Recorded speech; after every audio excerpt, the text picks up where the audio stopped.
Like that went I to catfished this. you? You're telling me I catfished you? Yeah, we're like, oh, hey girl, what's up? How you doing? I'm You're Dante. like, hey, He was, what's up, man? he was like, hi, my name's Oscar. What the fuck? Welcome to the show.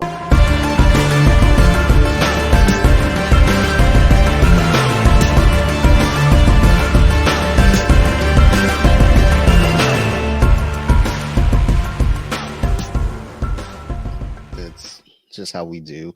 But yeah, The Falcon and the Winter Soldier, it's an easy watch. It's 6 episodes. I enjoyed it. I need to go back and rewatch it. WandaVision. Have you watched any of WandaVision or? I haven't, but I've had like my brother explain to me that it's just like unlike anything else. Because I'll be honest with you, I got a little bit of Marvel fatigue, just just slightly. And then like the shows came out, and I was like, I really want to see these, but I don't know that I'm ready. There's a little bit of fatigue there, but is it really that different? Like, is it that good? So it's different from what you've ever seen before. But once you get to about episode, I want to say 8, it's business as usual. Really? But it's still fun because it opens up other variables in the universe. And then Falcon and Winter Soldier, it's business as usual, but it gives you a look into what these characters do away from Avengering. Yeah. And in Bad Batch, I've only seen the first 2 episodes, and I need to rewatch those again. So I'm pretty sure those are the only 2 episodes that are out, or maybe the third is out. A third one just came out, I believe, and I haven't sat down to watch it. I want to say I've been busy this weekend, but I really wasn't. I don't know what I've been doing. Maybe I was at work. I know that, but I didn't really do shit at work. I just went there. And I know. Pretty sure I edited a podcast while I was at work. I know I did. As a matter of fact, and then I worked up like some questions for us for this episode. That's all I did for 8 hours. I just sat there, jotted down notes, edited one podcast, and then said, "Hey, I'm going to head up to the corner store and get a banana and a vitamin water. You want anything? No? All right, cool." So I like to say vitamin just because I heard someone say vitamin once, and I was like, "Dude, I love it." Dude, my uncle is I'm from Saudi Arabia, right? My uncle is Saudi, but he basically went to the UK for undergrad and then just never left. So he's been in the UK forever. So every time I speak to him, he'll talk to me. He'll be like, "So are you taking your vitamins?" And I'm just like, I like say that again. So as soon as you said vitamin water, I was like, no. So I'd say, I don't know. It just stuck. It stuck. Like I say it to my daughter a lot. I'm like, she's like, "Don't forget my my gummies or your vitamins." Okay. Like she's 5. She's gonna be all types of fucked up. Like, that's great. I would like if I had a kid, what I would do is I would like just to mess with them. I would just pronounce things just so incorrectly and have them go to school and be like, "Excuse me, can you pass me the highlighter?" That's how you get child services called on you. They're like, "Yeah, so we need to have a talk." Like, your kid don't know shit. It's like, and they said, like, "You say it this way?" Oh yeah, I'm just fucking with them. And I would answer that way too. I'd be like, "Nah, they're my kid. I'm just fucking with them." Well, like in what was it? I was watching the old movie 12 Monkeys, and in there, Madeline Stowe, she says advertisement. So I always say, like, whenever we watch commercials, like, "God, that was a fucking dumb advertisement," and my wife's like, "What?" It's like just go with it. Trust me, nothing I say makes sense. No. So everyone has been listening for the last 3 minutes or so of us just chattering about poor pronunciation. It's not any poor pronunciation. They say vitamin in the UK. That's not poor pronunciation. It's just how they do. But anyhow, y'all know where you're at. This Off the Mats podcast. This episode is gonna be episode 55. I don't know why I'm starting to like tell people what number episode is going to be, but whatever. Episode 55. My guest this episode is a gentleman that I met. Actually, see, y'all think I don't actually have friends, but I do have friends. I do actually interact with people. But we met while doing the Human Library, and Human Library is just basically like a big ass podcast. Just like they bring your audience to you, and then you just. I feel like everybody during the Human Library actually talked about serious shit, and then people got to me, and it just turned into a fucking shit show. It was like, so yeah, I do jujitsu. I have a colostomy. Then they're like, yeah, so you want to talk about it? Nah, let's talk about you. So my guest today is Oscar. Welcome. Hello. Thank you so much for having me here. No, thank you for doing this. And Oscar and I, we got paired up a couple different times. Like when we did the initial meeting, we got paired up, and it was like we weren't like vocal about wanting to be paired up, but once we saw that we got paired up, you could like hear a roar, like yes. It was instant. I saw you. You know what it was? I saw your background. I saw like all your comic crap. I saw your action figures. I was like, who is this man? Pair me with him right now. Yeah, I think we're supposed to like do like a test run, and we're like, fuck that. Let's talk about comic books. Yeah. And however much time we had, which wasn't much, we were talking about comics, and then we got booted from the room. But yeah, and then when we actually did the actual Human Library, we got paired up again. It was like, yes, again, perfect. So it was fate. Like I was definitely excited about that, and I'm going to be honest. I don't know that I even knew until we actually did the actual Human Library. Because we're all there with our own different stories, and I think when you started doing your presentation and show like the slides and everything, and I was like, holy shit, that's fucking awesome. Like I would have fucking never guessed. So, and what I'm referring to is Oscar is and please, if I fuck something up or step on toes, please let me know, because like we said before we start recording, I say a lot of dumb shit, and it's not because I'm horrible, it's because I'm dumb. Oscar just transitioned from female to male. Yeah. Would have never guessed it. It was like, thanks. That's the whole point. That's the whole point, is for you to not guess it. like when I saw the previous pictures, I was like, wait, what? Yeah. That's not the same person. But good for you. Like that's awesome. Thank you.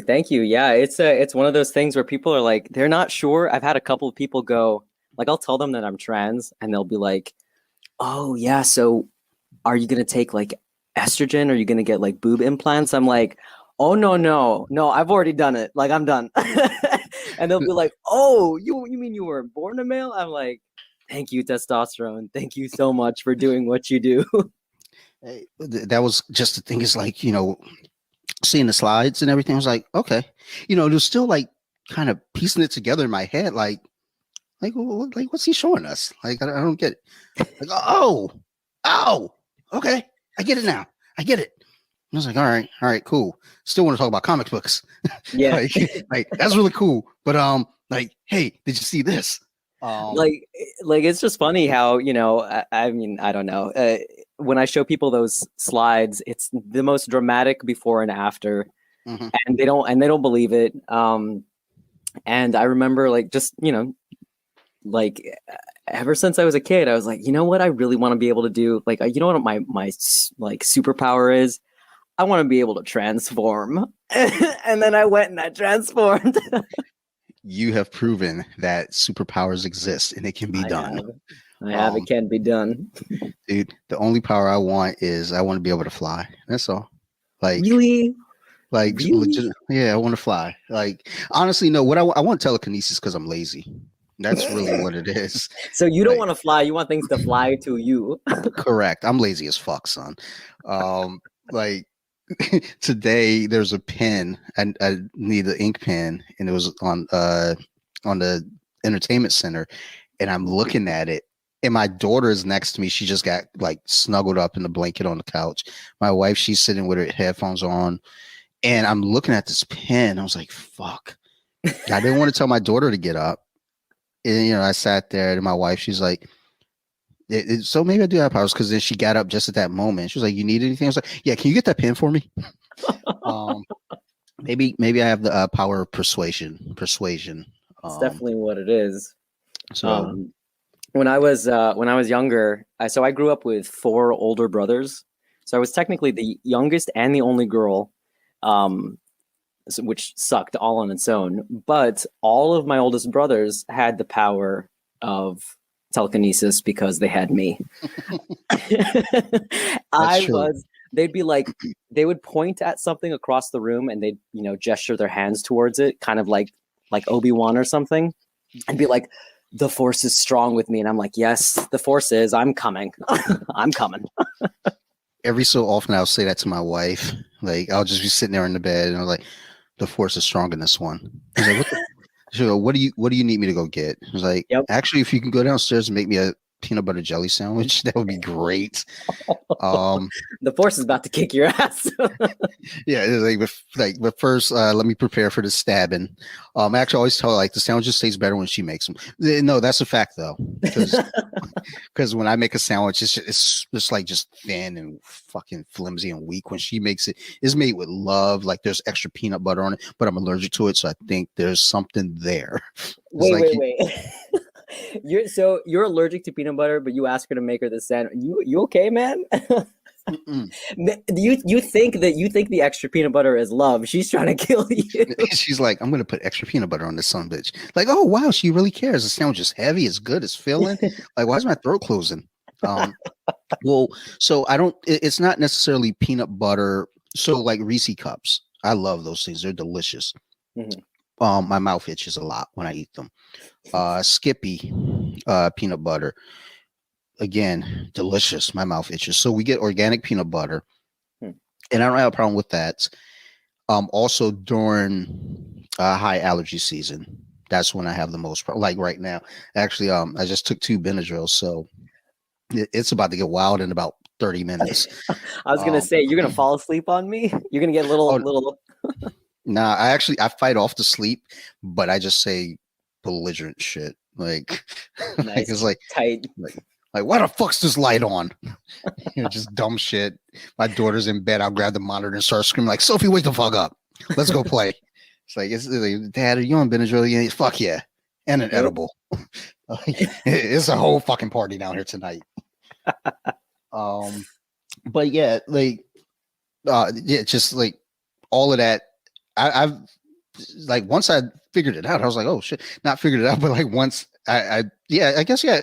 It took me a second, so I say figure it out, because again, as I'm looking, I was like, I don't get what's going on here. Like, oh, okay, now I get what's going on. And then since I've been like fascinated, but then also it's like, nah, I mean, that's cool. And I still want to like talk about comic books and shit. I still want to be friends. Like, it's not one of those like, hey, Oscar, want to be friends? And then take you to a party. So this is my friend Oscar. Oscar's trans.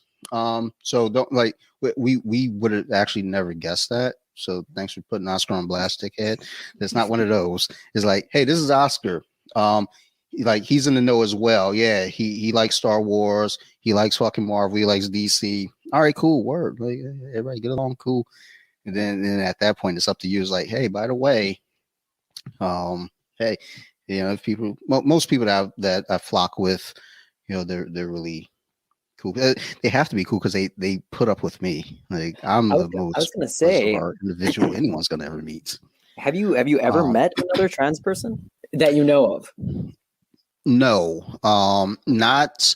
So where I used to live at the Safeway, there was a young lady who was transitioning to a male. All right. And we weren't like, I'd see her, I want to say I'd go there maybe once a week. So maybe every other week I'd see them, but we weren't, it wasn't like we see each other like, hey, what's up, man? Like, man, what's going on? It was just like, all right, see them in passing and carry on.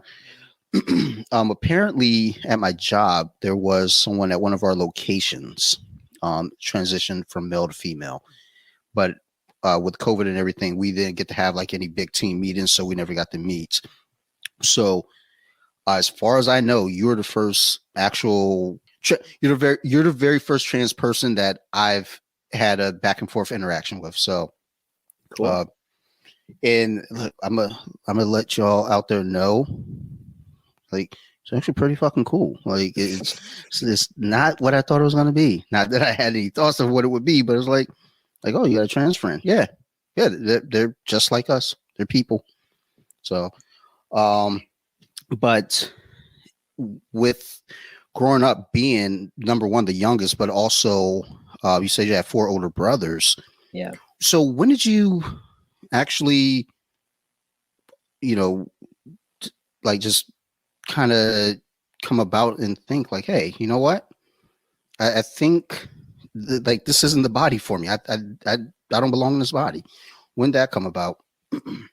Oh man, as soon as I hit puberty, as soon as I started to bud, like as soon as my shirt stopped fitting the way that I wanted to, like I had a Ninja Turtle shirt and it was the best shirt. I loved it so much, but of course my chest was super flat, and then I started hitting puberty and then I started to fill out and I was like, my shirt does not fit the way I want it to. What are these things popping out of my chest?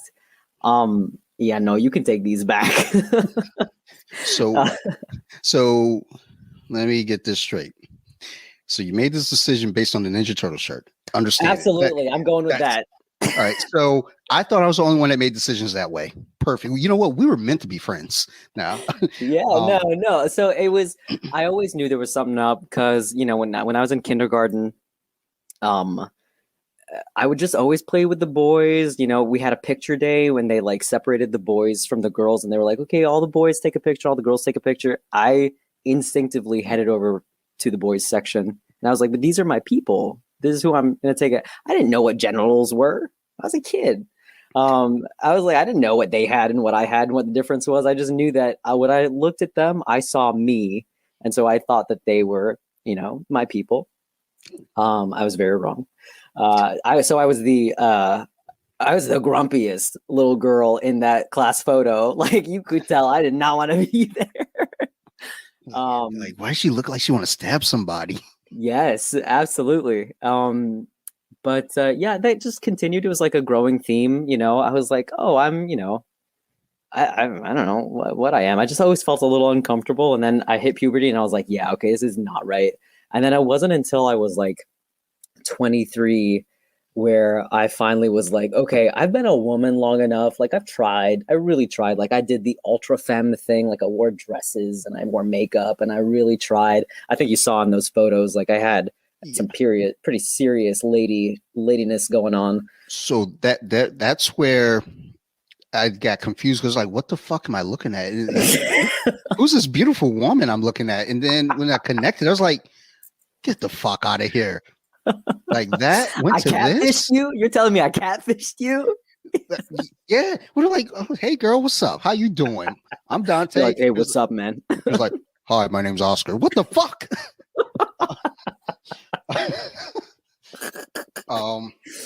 Yeah. Seeing the pictures of you like dolled, like dressed up was like, look, I don't have room here to speak. But if I had to dress like that too, I probably would have fucking left as well. Like, yeah. That shit looks stressful. It was so stressful. Like right now, I mean, you guys, I say you guys, forgetting that I am now a man. Like I live somewhere in between the male and female at all times, right? So like we're all human. Right? Thank you. It's just I don't have to shave. I don't have to do a damn thing. And women don't have to shave. I mean, they shouldn't have to. Rather, they shouldn't have to. But society, social norms, people, weird. Exactly. People should be able to do what they want to do. But yeah, man, like the pressure, just living without that. Like I get to wake up and literally I roll out of bed and I don't do a damn thing and nobody guesses. But if I did the same thing as a girl, people would be like, are you okay? Are you sick? Something wrong? What's funny about that is that I don't know. I think people just do what you want to do, man. If you're a female and you want to roll out of bed and say, I don't feel like, doing my hair today, I don't fucking do your hair. Like, It's easy for me to say it because I shave my head. So I roll out of bed and I'm just like, oh, fuck. I might not even shower today. Depend if I got to go to jiu-jitsu, obviously I'm gonna shower. But if I ain't got to do shit, I'm like, dude, I'm going straight to the basement and playing with some action figures. Like, Yep. because guess what? These action figures don't fucking judge my smell. Nope. Not my at daughter, all. My daughter does. She's definitely the one to please, I'm sure. Sure. But yeah, there is just weird societal pressures, and especially me being a male and just having a wife. Just like, hey, so you don't get on those armpits today? Yeah. Like what's going on with that? Versus me, like this shit's been growing since fucking 1987. Like growing wild. Ain't nobody said shit about it once. So I get you. Hey, welcome to the team on that. Thank you. It's you. wonderful. It is wonderful. I mean, yeah, there's a little manscaping that happens every now and then. I kind of have to because honestly, I'm gonna tell you something.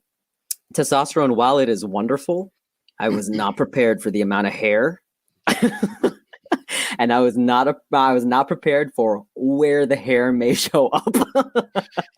You missed out on it at 13. Trust me.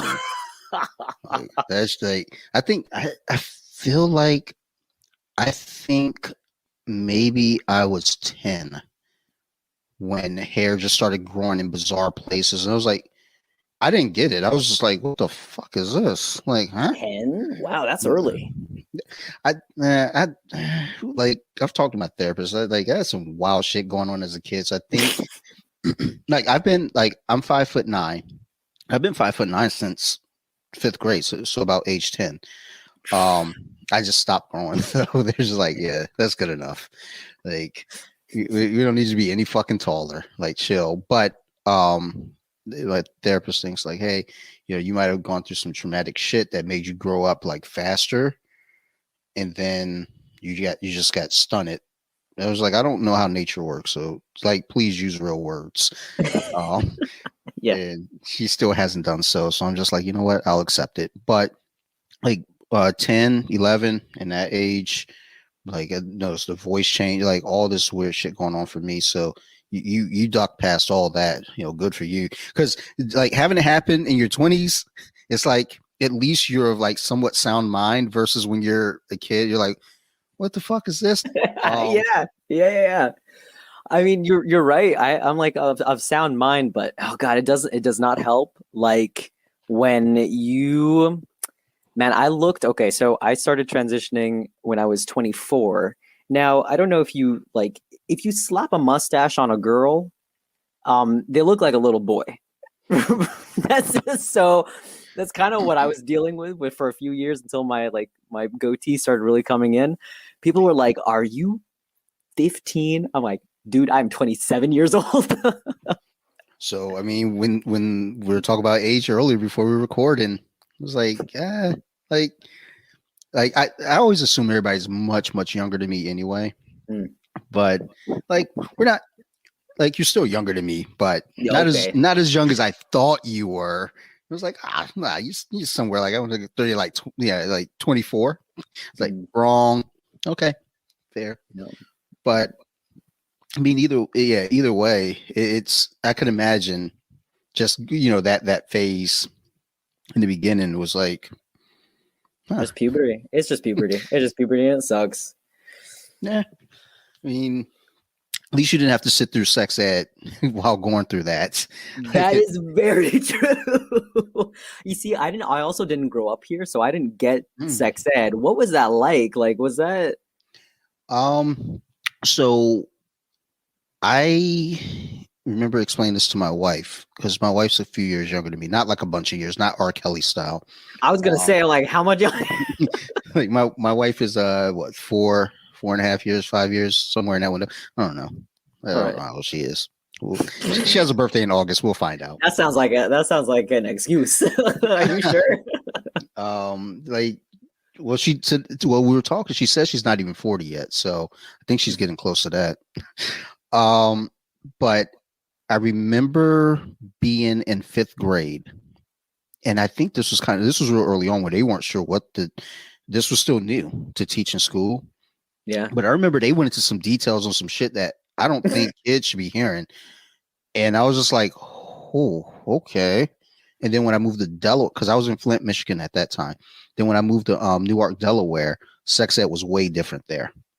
A lot more tamed, a lot more cautious in language. And then as the years went on, they kind of smoothed it out. So it wasn't terrible, but as you're talking about body transitions and changes and everything, and then you're in class while that's happening.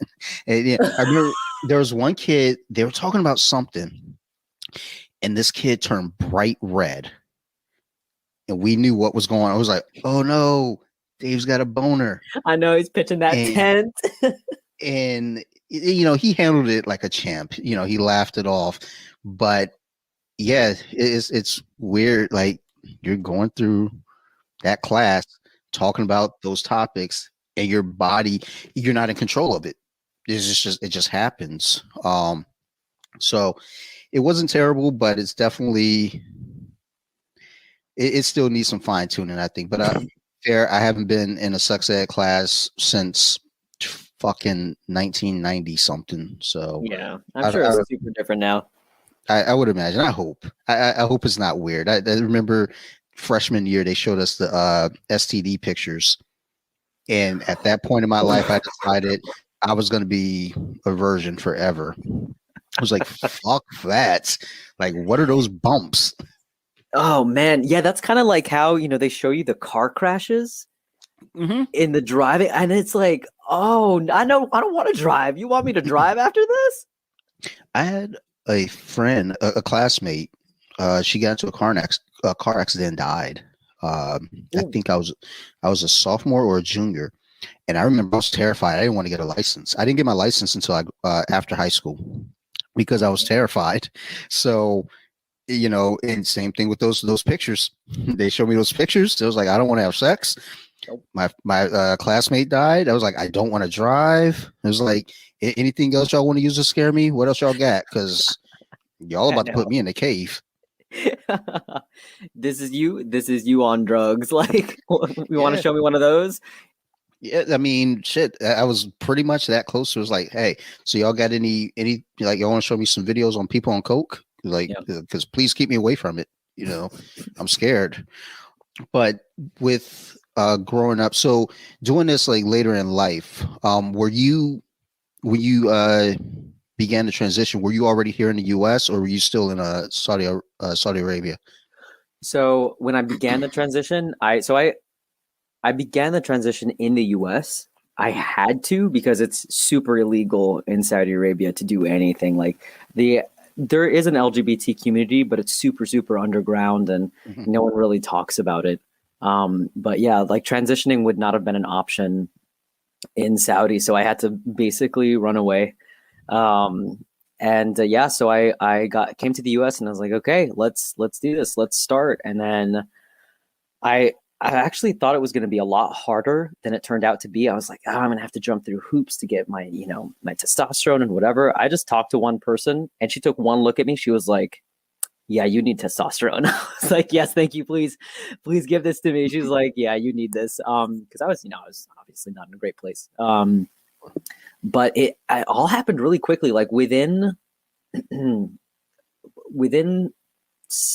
I would say 4 or 5 months of me making the decision to transition and come to the US, I was like already on testosterone.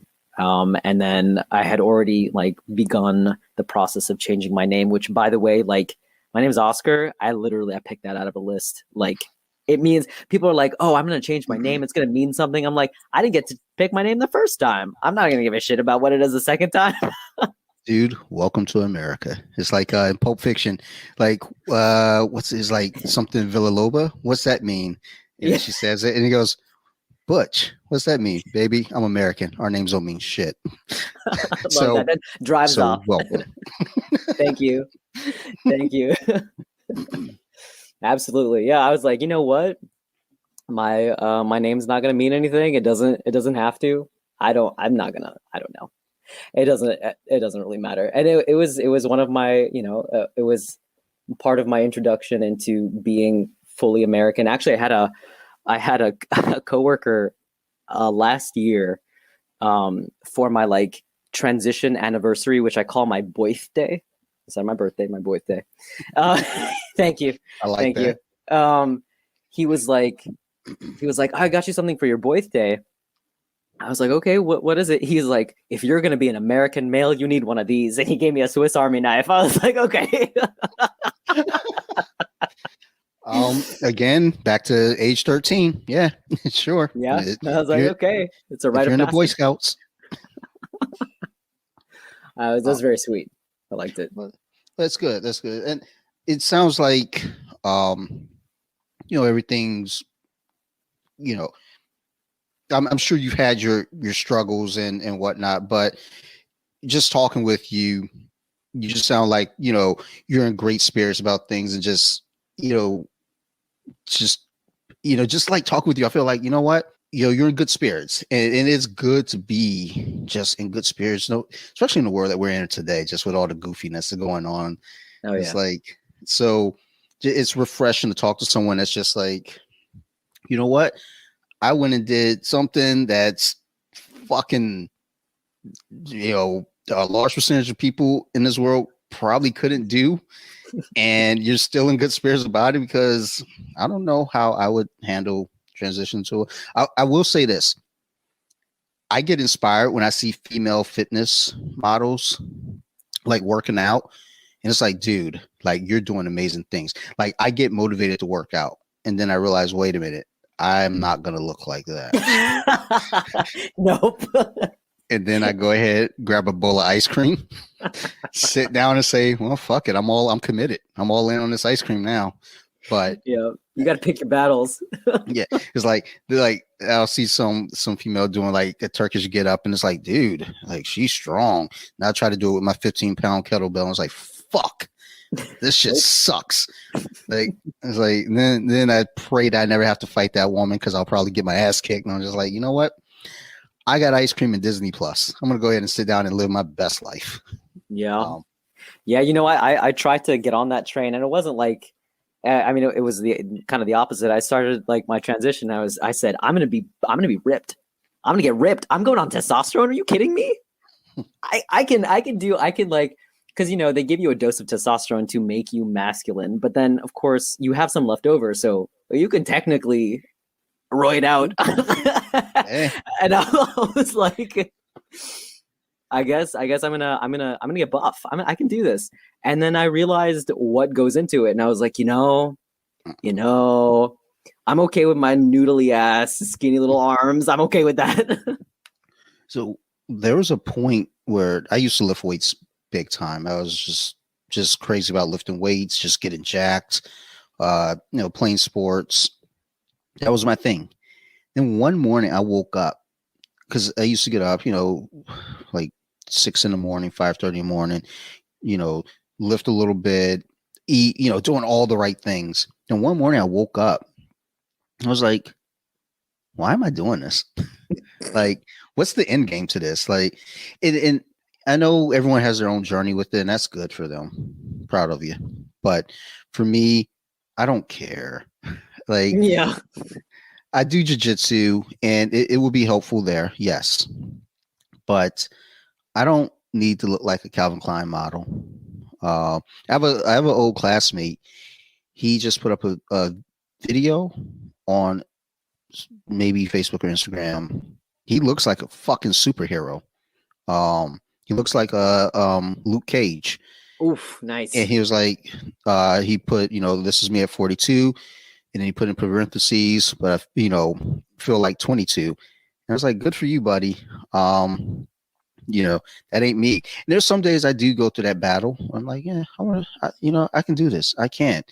And then I hit the 7-Eleven. I get a couple honey buns, and I'm like, yeah, we'll start tomorrow. Why is it always the honey bun? Why is it always the honey bun? Dude, honey buns are so good. It's like, I don't know. That is my crack. Like, I haven't seen a honey bun that I didn't like. We have them in the vending machine at work, and every time I pass by it, I'm just like, oh God, no.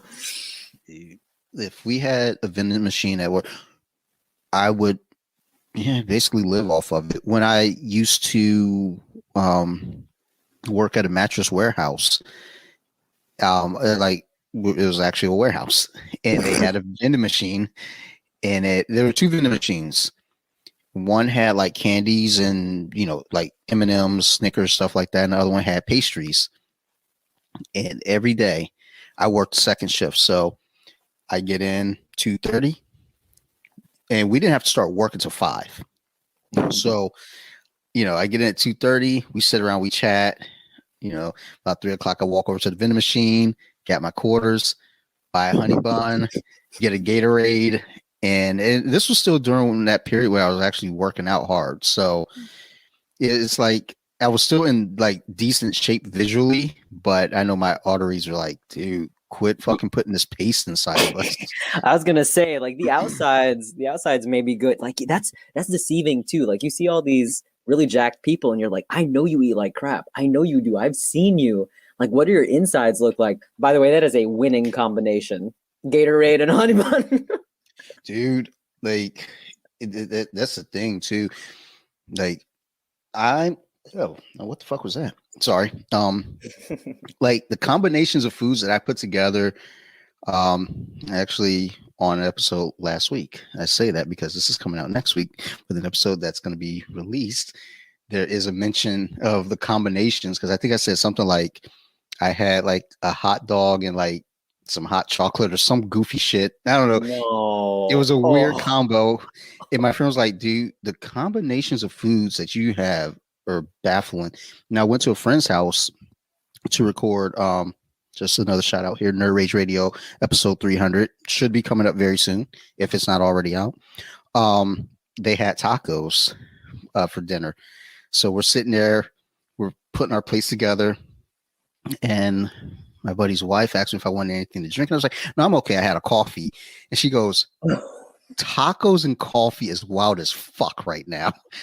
So I don't make the best combination decisions on foods, but Gatorade and honey bun is probably the best combination. It's probably the most like it's the least weird combination of things that I put together. Like, oh, that's what it was. I had a chili dog and a cake. Oh no! Oh my! It was delicious. I mean, yeah, those two are delicious.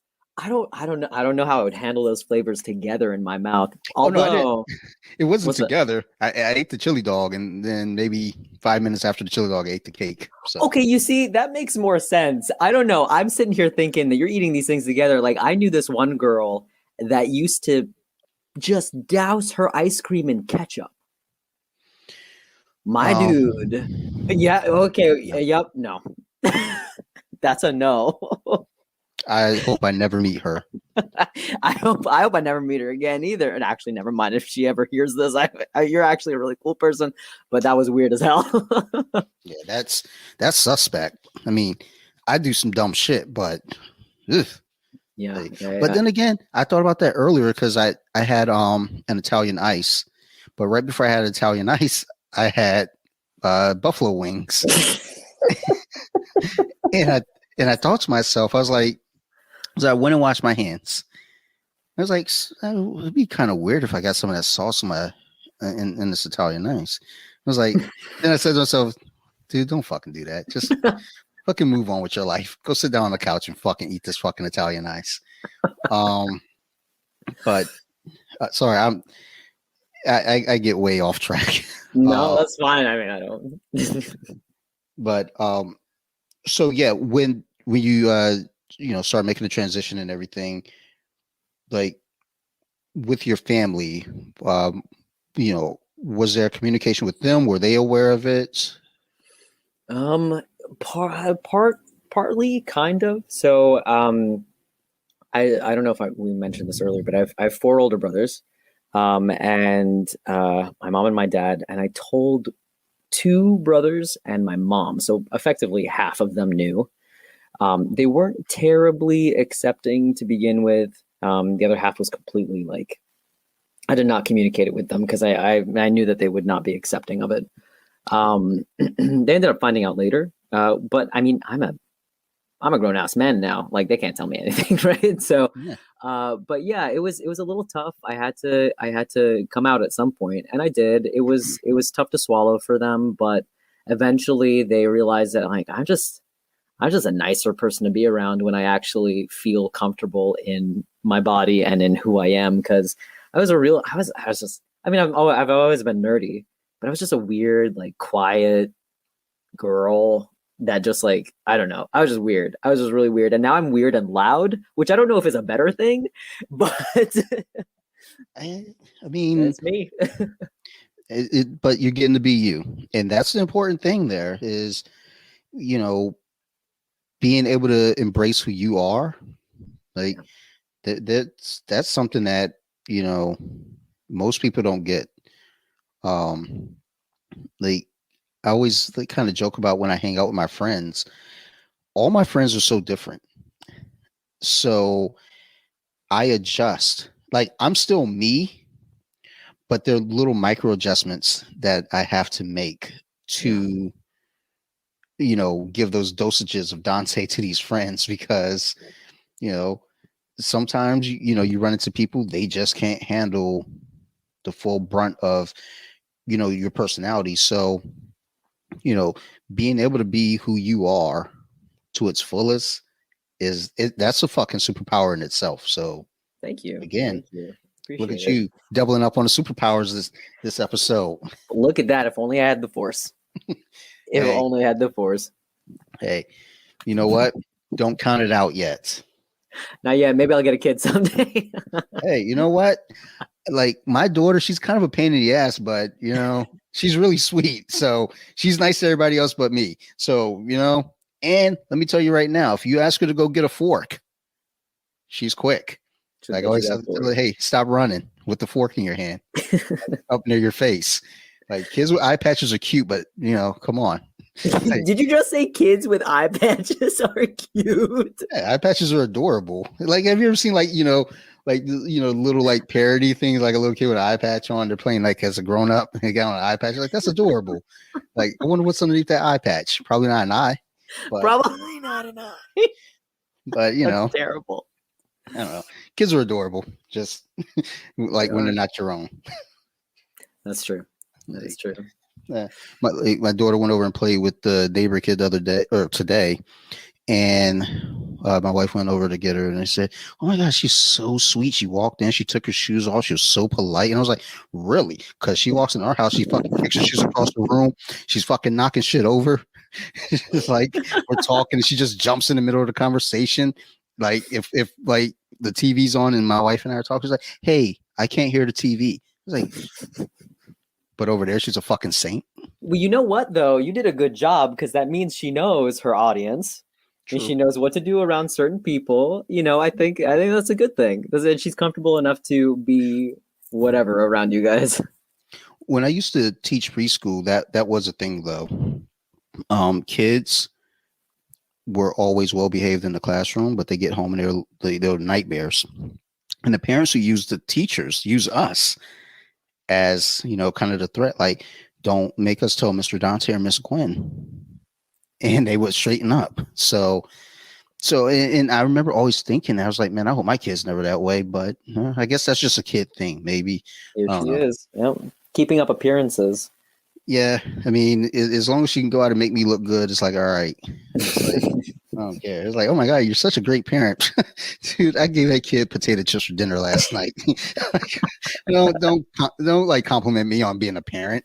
Hey, trust me, you don't want me babysitting your kid. I'm gonna give him Starburst for fucking lunch, and then bring him back to you. Yeah, I don't know. I don't know if I ever become a parent. I don't know. I don't know what I would do. I can look. We're talking about honey buns. Like that's probably what I would feed my kid. Hey, I mean, look, I think there's a weird point in it where, at least for me, I eat shitty food, and then I will share a little bit with her, kind of give her a taste to let her know, like, look, this is yummy, you can't eat too much. Meanwhile, she sees me shove the rest of the honey bun in my mouth like in one gulp. It's like, okay, but this is a life lesson. Don't be me. Yeah. Like, Do as I say, not as I do. I'm a fucking glutton. Please don't be me. But whenever she sees me drink a soda, she gets really mad. She's like, Dad, stop drinking soda. So I'm trying to manage that intake because I don't need a 5-year-old cussing me out. She doesn't cuss yet because I don't think she knows the context. They're savage though. They don't care. They don't care. I had a child. I didn't have a child, but I used to teach a child. Like I only have one kid, and you know that one is enough. I don't need any more. Those little fucks are terrifying. But I had a student in my class. We're out at recess. He's chasing one of the kids. He trips and falls without missing a beat. He says, somebody better get that motherfucker before I fuck him up. And I was not sure how to handle that. And that's my student. And they looked at me. My co-teacher wasn't there that day. So that was like, I had to address that. And I was like, oh. Like, I'm gonna be honest, I was a little scared. Yeah, I know that's intimidating. That sounds like a grown ass man. I don't want to say shit to that little kid. He might hit me. Like, I don't know how I'm gonna handle jujitsu, man. Not then. Okay. Point, all I knew was like, you hit me, I'm hitting you back, and bring your punk ass daddy.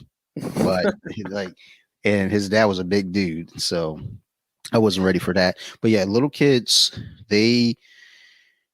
it's amazing how parents think their kids are angels until those kids are out on the playground and they cussing up a storm. Because my goddaughter got in trouble at school for doing that. And her mom told me, I was like, talk to your goddaughter, go pick my goddaughter up. I was like, yeah, I heard you got in trouble. What's up? I was like, I said a bad word. I was like, what'd you say? I said shit. I was like, all right, look, here's the deal. You got to know your surroundings. It's okay to say it. I say it. I said, I've been saying this shit since I was, 8? At least 8 or 9. I was like, I've been saying it since I was a little kid. It's okay. They're just words. You just got to know who's around you. And, don't say it. And also, part 2 to that, don't ever fucking let me hear you say that again. Okay? I hope you said that verbatim. I love that. Yes, I did.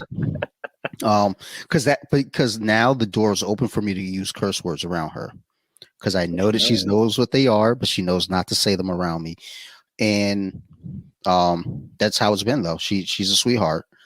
And she actually just got engaged recently. She came over. We all had dinner. Nothing fancy. We had pizza. Nice. That's wholesome. That's awesome. Like, that's how we rock and roll here. We don't do fancy shit here. I don't even think we have a dining room table or nothing. Like the dining room is my daughter's playroom. Like, fuck all that. So I mean, she's a well-adjusted person. I mean, bad words don't make people bad. I mean, I know people that use no bad words and they're fucking horrible humans. So absolutely. So they could fuck off with that. Yeah. Yeah, just with everything as it stands right now with you, like, I know you said you told your mom and 2 of your brothers. Do you still have any kind of communication with them now, or is it just like, nope, they know and they accept it, and you're just living your life? So the 2 that I told initially, I'm super close with them. Like I talk to them almost every week. They both live overseas. So one is in Egypt and the other one is Saudi Arabia. I talk to them almost every week. They're pretty cool. They're down with it. They don't care anymore. I still, I'm still talking with my mom. She knows, she's cool with it. Every now and then they'll slip up and say she, but they'll call me by my birth name, which is fine. Like, I don't expect them to call me Oscar because it's not an Arabic name and they're used to calling me by my Arab name, which is totally fine. But yeah, other than that, I'm just living my life. Like I'm not in the closet at all. So like, I don't bring it up. Like I don't force it in any conversation, but if it comes up, like if it has to come up in a sense where someone's like, I don't know, they ask me a very specific question that has to do with like growing up as a guy. I'm like, I'm sorry, I don't have that experience. And this is why. They're usually just kind of like, oh, I don't mean to blindside people, but I also don't want to like tiptoe or hide or whatever. So if they bring it up, or if I have to address it, then I do. But otherwise, I'm not ashamed. Well, that's good. I'm glad that, I mean, even just having this conversation though shows that, well, doing the human library, Mm. just all this stuff shows us like, look, you are who you are. You're proud of it. And that, I think in itself is just, again, something that a lot of people don't have. A lot of people, it's not just that they don't have it. I don't think a lot of people know how to embrace who they are and just, It's tough. It's tough because a lot of people also like they have a lot of, I mean, I struggle with this too. I I talk all smooth, maybe, but I've got my own kind of, insecurities every now and then. But yeah, it is tough. People go through stuff and they assume that the world has eyes on them, like that they don't. The world doesn't care. The world does not see you the way you see yourself. It does not think about you as much as you think it does. So you better just live the one life that you have. yeah, do you? Because, I mean, at the end of the day, if you get hit by a bus tomorrow and let's say you survive, but you can't do shit else other than just, roll around like Stephen Hawking. Mhm. Did you get to do what you want to do when you're, able bodied? Like, if not, then you're fucking missing out. Me, again, I'm lazy as fuck. So I'm getting to do what I want to do. I'm doing a podcast. So there's not much more I really want to do. I mean, Hey, that's a jujitsu. lot of work. That's a lot of work. Um, it's fun for sure. But yeah, like you said, the world, you know, the world doesn't care. So just do what you're gonna do. Yeah. Otherwise, like, what are we really doing? Who are we trying to impress? So, Oh yeah. Oh yeah. Absolutely. Absolutely. I mean, yeah, that was when I was going through my like ultra femme phase. I was like, everyone's expecting me to be this kind of way. And then as soon as I realized that like nobody has that right to expect me to do a damn thing, um, I was like, okay, I need to make this change for me because I'm the one living this. I'm the one in this skin. Nobody else has to wake up in my body. I do. Um, so I just got to do this. And it's really, I'm just grateful. Like you hear me be all like happy go lucky about it. It's because I know what could have happened otherwise, right? Like I'm just lucky to be here in this country, in the state that I am, because it could have gone a whole other different way, and I see it, and I appreciate just where I am. You just always have to keep things in perspective, and I think that's the biggest thing behind the smile on my face is, I may not have it real great. It sucks being a trans person of color in this country. But I am a trans alive person on this planet and not, executed or something for being trans. true. True. Um, you're so doing the human library. We're all in Maryland. I assume it's like because we're doing this remotely. I'm like, wait, we are in Oh, Maryland, that's aren't true. we? That's true. Yeah, I'm in Maryland. So what brought you to Maryland?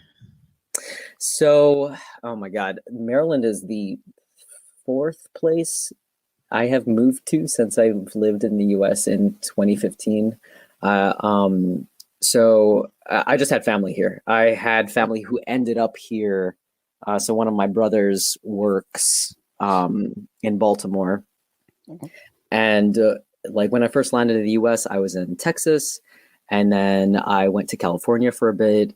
And then I was in Pittsburgh for a bit. And then finally, like, I was like, I need to settle down somewhere. And there's really no place where I have no like ties anywhere. And actually, my brother's about to move from Maryland. He's about to go back home. But I figured I was like, okay, he's going to be in Maryland for the next few years, so I might as well be near him. So yeah, that's what brought me here is really just family, and I'm glad I came here because this is very different. Like if you think about it, I've lived in the South. I've lived on the West Coast, and then I've lived sort of north, I guess, because it was Pittsburgh. So I hit almost every corner. Pittsburgh's a unique place. I'm just basing it off their football team. So Oh, you see, I never understood like all there's a lot of hate for the Steelers here.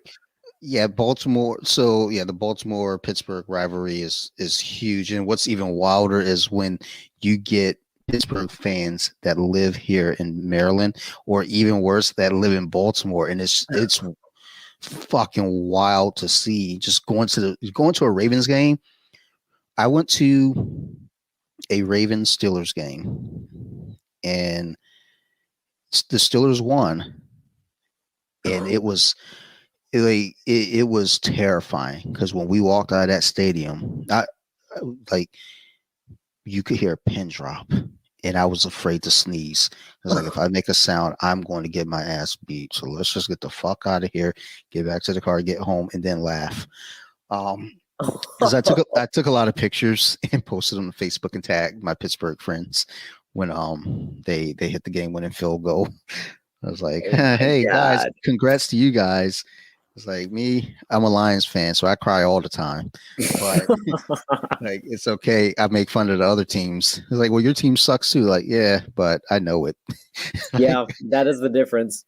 I don't try to pretend that my team's great. I know my team's trash.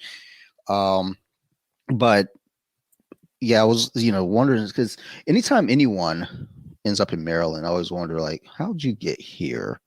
Like, if you don't have like generations and generations of family that's always been here, I'm always curious to know why Maryland. I like Maryland. I like, you definitely get all your seasons sometimes in one day. Sometimes you get snow and then 60 degrees weather 2 hours later. So Maryland's definitely unique. This place is weird, not just as a, topographically or, geographically. It's just the people here. I did not realize how it's really weird. So you'll go to one spot and everyone will be like super progressive and open-minded and forward-thinking, and then you'll go to certain spots where I'm like, oh my God, I don't belong here. What am I doing here? I need to leave. Oh my God. That's how I am at work a lot of times. Like where I work at, it's it's colorful sometimes. I'm like sitting there at work. I'm looking out the window at work and I'll see Confederate flag just drive by. I'm like, wow. Like, okay. It's like, I guess I'm not going to go to the corner store today. I'm going to stay here in the office and just cool out just in case. Yeah. What's wild is that Maryland is typically a Democratic state. But where I work at, where I live at, there's a lot of Trump flags still flying. Like we went out to get snow cones the other day, and right where we went to get snow cones, there's a house with this big ass Trump banner in their front yard, and we drove past a few houses with the flags hanging off of trees and flag poles. And I says to my wife, I was like, dude, you think that every 4 years they're gonna do like a 2020 election reenactment, like they do a Civil War reenactment? I wouldn't doubt it. Dude, I'd be so happy if they did it. You know what? I would participate because that's just fucking history. That's amazing. Like I was just like, dude, like I want to play too. It's like, you can't play. Look at your skin. Like, well, look at you. Bet. Like, I see how you want to play this game. But I might edit that out. I don't think I am. Yeah, no, don't. Fuck that. I'm trying to do my best to do as little editing as possible. So for the most part, everything. The only part that I'm going to edit out is where my headphones glitched and I couldn't hear you. So, because what it is that I couldn't hear you, but everything you said was heard loud and clear through everything else. So you're basically doubling up the question. People are like, why do you repeat the question? Okay, sorry about that. No. It was my earphone jack, and I knew the problem. I was looking directly at it, and I was like, "You should move that." And I was like, "Nah, you'll be all right." That's how lazy you are. Yeah, like it's not even an arm's reach away. Like I just have to move my finger, and it's like it'll work itself out, like one of these days. So with making the transition and everything, and like you're saying, being in some of these areas, it's progressive. Then you go to some areas, and you definitely don't feel that's the spot for you. Do you ever feel um like threatened, or have you had to deal with any negative, just anything, people just being shitty humans, period? I get a lot of looks. Well, not anymore, because as you said, like it's hard to tell, thankfully. But in the beginning, yeah, I would just get a lot of looks. Like thankfully, no one's really been super hateful. I actually got a lot more flack being like when I would be in the US as an Arab woman way back when. I got a lot more just crap for that. But yeah, thankfully, I haven't had to deal with too many instances of like actual outright aggression. Like someone threw something at me at some point, but I don't really think about that. But it's always like microaggressions, and it's always something like, it's unfortunate because they see that I'm brown, but they assume that I'm like a different kind of brown, but it's still the same kind of aggression. So they'll like assume that I don't speak English, and then try to I don't know. It's just really creepy. So it's less of a trans thing, more of a skin color thing. Yeah. Yeah. Well, yeah. Even as I was thinking about it, I was like, yeah, yeah, I would have never guessed that you transitioned from female to male. So even with that question, as I'm thinking, I was like, well, I mean, I can't imagine anyone would give too much trouble for that, because they probably wouldn't know. But yeah, as far as like just skin color, that's we're big on that here in the US. Yeah, I didn't. That's something that I was really like. It took a while for me to get used to, or not get used to, but like really understand. Obviously, there's so much history about that, right? In the US, there's just so much history. Of course, there's history about that everywhere. I mean, even where I come from. But and I don't know if this is a good thing or a bad thing, but it's always there, always in the forefront of the conversation in the US, which is, again, like it's a good thing. But it was definitely something that I had to get used to. Like I was not made aware of how much my skin tone mattered until I moved to the US. Because like we've got different skin tone Saudis, because we're right next to Africa, right? So we've got a bunch of Saudis who are darker skinned, a lot of Saudis who are lighter skinned. I don't know, from my experience, it doesn't come up as much as like when I moved here. It's like, oh yeah, well, I guess I'm brown, and I got to live my life as a brown person, which I don't know what that means. I'm still getting used to that. Dude, I've been here for 43 years, and I don't know what that means either. Yeah. I mean, it's a weird thing because, like, growing up, when I grew up, or where I grew up, there weren't any white kids in my school. So, well, no, when I was in Flint, there were 3 white kids in my class, or in the school, and all 3 were in my classroom. When I moved to Delaware, that was something else. Oh, was it completely flipped? So I went to school in Wilmington, which is predominantly black, but to see so many white kids just blew my mind. I was like, holy shit, I didn't know there were this many of you. Like, what the fuck am I like experiencing right now? And then I was the only black kid in my neighborhood for sure. Oh yeah. Which was just, it was, I didn't think anything of it. I was a kid, so I was aware, but I didn't really care about it. Once, excuse me, holy shit. That'll get edited out for sure because it was gross. All right. But when I moved here to Maryland, specifically in Columbia, it was very, very mixed. Mm. Like, you had black kids, white kids, Asian kids, Hispanic kids. It was just just everything. They're like, there are kids like I didn't know what Jewish was Oh, interesting. until I got to Columbia, Maryland. One of my best friends, he's Jewish. And I didn't think because I'm not thinking about them. I'm just thinking, all right, we're all kids. We're playing. Let's go play football. Let's go throw snowballs. I didn't know it until we did a fundraiser. We're selling wrapping paper. And one of my other friends, he came with me door to door. So we knocked on one friend's door. I don't know where he was. He wasn't home, but his dad answers. And I was like, trying to I'm a horrible salesman, mind you. Like, I'm the kind of salesman, like, I'm like too blunt about shit. Like, at work, it's like, yeah, we have locks, but our locks are $20. Why don't you go up to Walmart and buy one for fucking $8? Like, I tell people that's like, yeah, you'll be all right. It's cheaper there. Save yourself some money. Then actually maybe I'm a good one because they buy it from you because they're like, oh, thanks for being honest.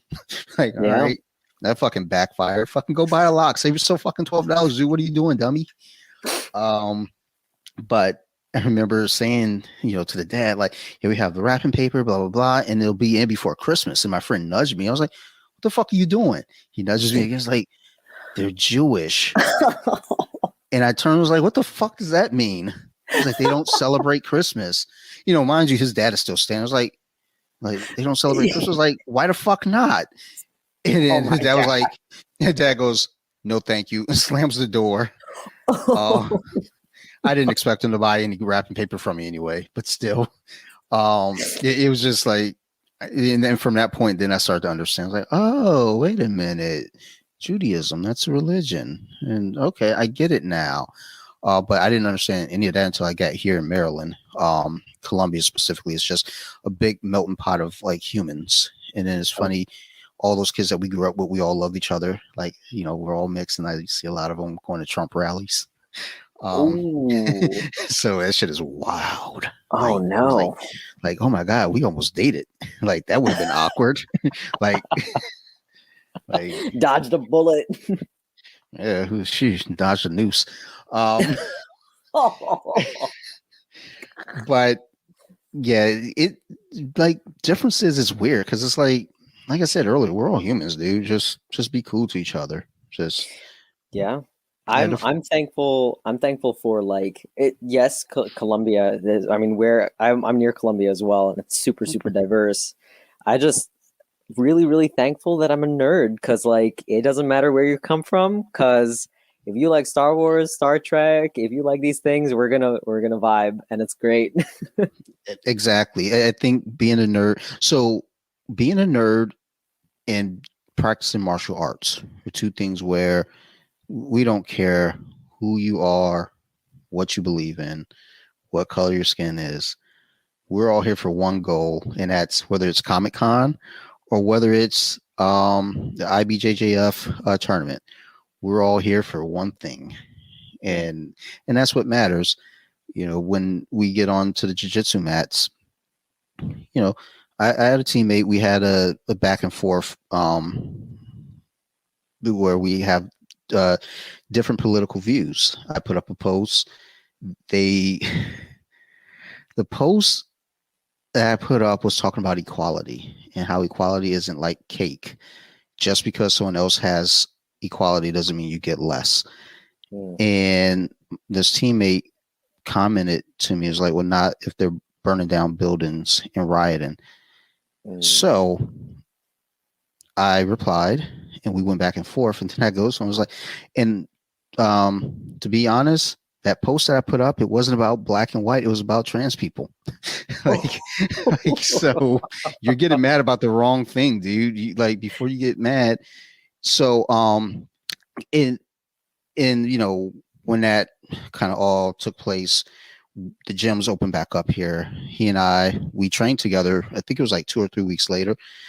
And I made a point for us both to drill together as partners.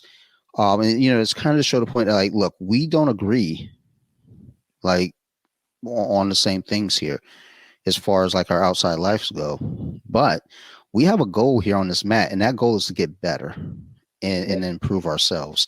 So, we don't bring that baggage to the mats. Being a nerd, we don't bring that shit to the conventions. We don't bring it to the comic shop. We don't bring it to the movies. We try to, enjoy what we enjoy. But speaking of which, being into Star Wars and everything, give me a top 5 out of all the Star Wars films, feature films. Ooh, you want me to? Okay, top 5. All right, top 5. You're like movies or just movies? We're just doing just the movies. Awesome. Number 1, Return of the Jedi. I know a lot of people like Empire, but Return of the Jedi is mine. I mean, Luke Skywalker in all black with his green lightsaber. He's finally in his element. There is nothing better than that. I would say number 2 is probably Rogue One. I know a lot of people, have some feelings about Rogue One, but that was a solid war movie. Like, you don't even need to know anything about Star Wars, and Rogue One is still a killer movie.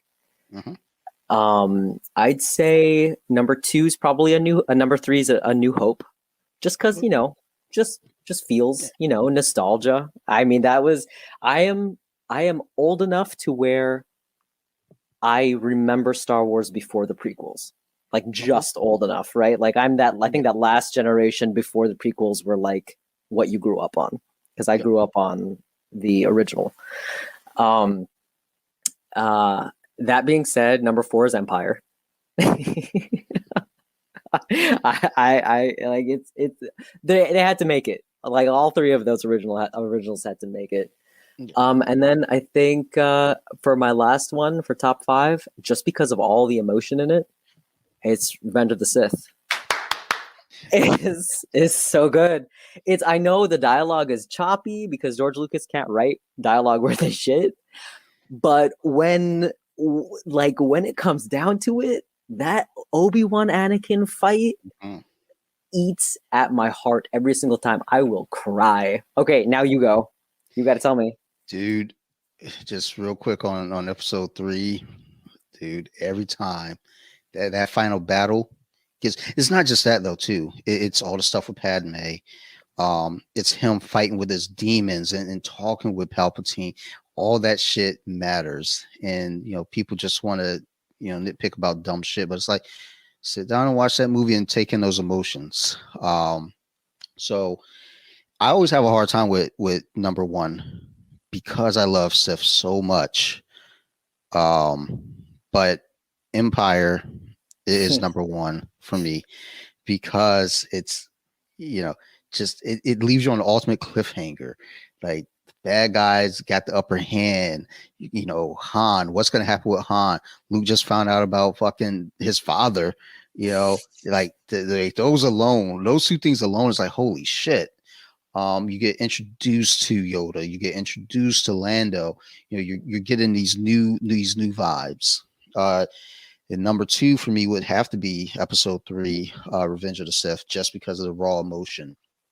It's just that movie gets me every time. And there's sometimes I'll just put that movie on alone. I don't even watch the others. I'll just put that on because I need the emotions. I need them feels, and I turn it on. I'm like, holy shit, that was a roller coaster. Just Padme's love for Anakin, and Anakin, his love for Padme. That was the tool used to bring him over to the dark side, because he didn't want to lose her. He's having these nightmares that she's gonna die, and Palpatine's like, "Got you, bitch! Like, I'm gonna use that against you." And at the end, where he's like, "Where's Padme?" I was like, "Oh, in your rage, you killed her." Oh my god, dude! It's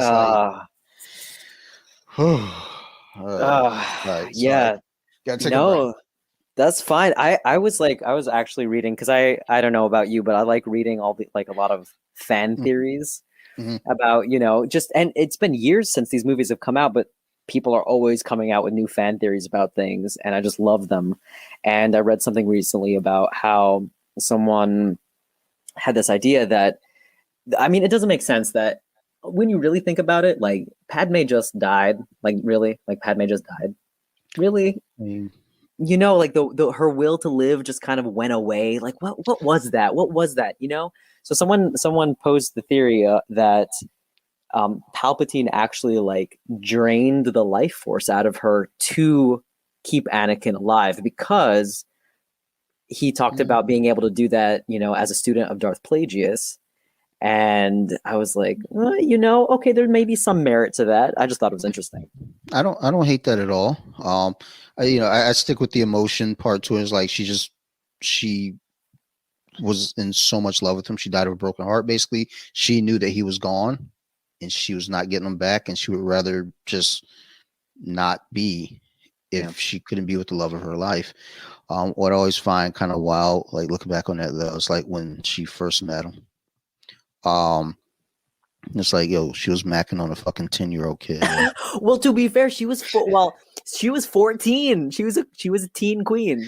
Yeah, man. I don't know, man. That's that R. Kelly shit, if you ask me. Like, I know. It was a little weird. Actually, no, he was kind of macking on her. He was like, "Are you an angel?" Shit like that. It's like he knew what he was doing. He was like, "I got my own, you girl." He did. He made her a necklace and everything. Yeah, he knew. He had plans. I got a friend. He's not a Star Wars fan, but he was watching the all of it with us. He says to my one buddy, as we're just watching, and he knew Anakin was going to become Darth Vader, and he knew like how, because we'd already kind of seen it a few times. And a friend goes, "This is watching episode 1." He goes, "Wait, she's gonna end up fucking that little boy." It's like, damn, dude. Like, not so blunt, but I mean, eventually when they grow up, like, Jesus. Well, yeah. So number 3 for me would have to be Jedi. Because now you get the resolution to everything. You get Luke in all black with the green saber. He's confident now. He knows what he's here to do. And he's not gonna let himself be defeated. He is a Jedi. He knows it, and he's like, "I'm here. Let's rock." Then New Hope becomes my number 4, and Rogue One rounds it out. Rogue One is one of those ones where a lot of times I put Rogue One at number 3. It bounces around because Rogue One is just, like you said, it's a good movie. You don't even have to watch the other ones to know what's going on. You can just watch it, and it's just so well put together. Yeah. Where you watch it and you don't feel like it's not needed, but it's fun to have it included when you go and watch the movies in order. So that's my top 5 for those. And as much as people hate episode 2, I actually now go back and I look at that and I do enjoy it for what it is. Yeah. Because ultimately this is all a big story connecting. So you need those other parts, no matter how shitty they are. You have to find those. Yeah, the dialogue in that one, holy shit, it's so bad. I mean, half of it is them just kind of being all like in love on Naboo, and you're just kind of just watching it going, oh, the whole time. Yeah. The first few watches is like, ugh. But then after embracing Sith, I realized you have to have Attack of the Clones, and you have to have that build to get to Revenge of the Sith, because it would be like it was one of the many issues that I had with Batman vs Superman was Clark and Lois being a couple, and just kind of the way that relationship was going. It's like it didn't feel earned. There were 18 months in between. It just felt weird. So if you were to do Star Wars The Phantom Menace and then do Attack of the Clones, but only focus on the clones and the conflict, and then you jump to Revenge of the Sith without building that love story between Padme and Anakin, it would feel very much unearned. So him going into the rage that he goes into, her dying the way that she dies, and also you see that relationship with he and Obi-Wan, kind of grow from there as well. So you get a lot of build in episode 2 that gives you the payoff in episode 3. And god damn it, I gotta tell you, as much as it's a shitty, like, I don't want to say it's a shitty movie, but as much as like we shit on it, Yeah. it's kind of, it's like, you know what, when I break it down at least that way, I feel like, you know what, I have to give it a little bit more respect. The dialogue is still dog shit, but still, I've never written a script, so it's better than anything I write. Yeah, it was definitely necessary. I mean, I agree the payoff is worth it. And I think that's one of the wonderful things about Lucas is that he knows dialogue is crap, but he knows pacing. He knows it takes 10 years to make a trilogy, and he takes his time. You know what I mean? Like, he doesn't want to put these out one after the other to make I mean, of course he's going to make a buck, but it's his baby. He wants to take care of it. And I'm noticing that we're not bringing up episode 1. I know a lot of people crap on episode 1, but episode 1 does provide my favorite character of all time, Qui-Gon Jinn. None of this would have happened without my man Qui-Gon. So my feelings for episode 1 is the same as episode 2, though. We need that movie. And I used to crap on that movie a lot. I just attacked that movie. But when I would go back and rewatch everything, I realized, like, wait a minute, we need this movie to get to the second one. We need that second one to get to the third one, and so forth. But not just in that context either, but also character building, character introduction. You know, all of this stuff is so important. And not only that fucking fight scene with Darth Maul. Classic. Dude, Duel of the Fates. Oh, whenever I still play that in the car. Yes. I still turn that shit on just on a random. I'm going to jiu-jitsu. I listen to a lot of pop music going to jiu-jitsu, or I'll listen to scores. But Duel of the Fates, it gets me every time. And shit, after we get done recording, I'm probably gonna I don't know which one I'm gonna watch, but I'm watching Star Wars tonight, and it's gonna be one of those fucking prequel episodes, probably 3, just because there's just so much going on, and I do need a good cry tonight.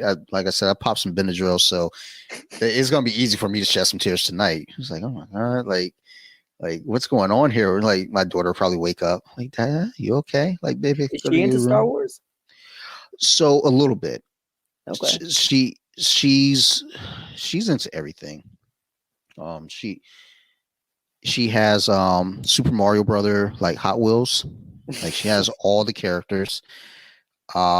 She now likes the DC superhero girls. There's a cartoon on Netflix, and funny enough, in 2016, we were at the store, we saw this box set, so we bought it.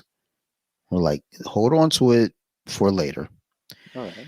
Her 5th birthday just happened recently, so we gave it to her for her 5th birthday, because she sees all my action figures, and I give her spare figures. Like, how many fucking Deadpools do you really need?